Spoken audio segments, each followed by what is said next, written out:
Dios, te damos gracias en esta tarde, gracias por permitirnos llegar, Señor, a tu iglesia, a tu casa. Gracias, Señor, por darnos esta oportunidad, como cada semana, de poder reunirnos en tu nombre, para poder entregar, Señor, nuestras cargas, por la cual tus hijos estamos pasando.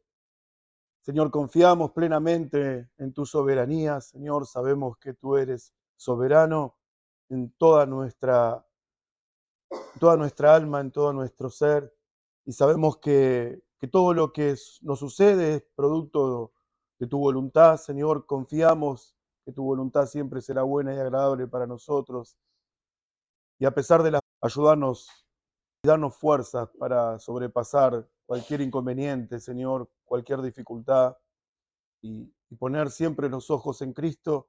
Él es nuestro sustento, Él es aquel que nos hace vencer, aquel que nos ayuda en toda situación. Señor, ayúdanos a no quitar nuestra mirada de aquel que nos ama, de aquel que nos guarda, y enseñanos a satisfacer nuestra alma solamente en Cristo, Señor, en ninguna otra cosa más, Señor. Gracias porque nos has provisto de tu Hijo, no nos has negado lo más precioso, lo más valioso. Gracias, Señor, por darnos a Cristo.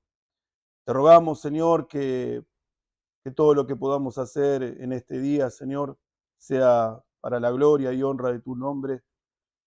Ayúdanos a orar conforme a tu voluntad, Señor, y que también la enseñanza, la cual hoy a través de tu palabra pueda edificar y consolar nuestras vidas. Te pedimos por aquellos hermanos que quizás están viniendo, Señor, que los guardes, y aquellos hermanos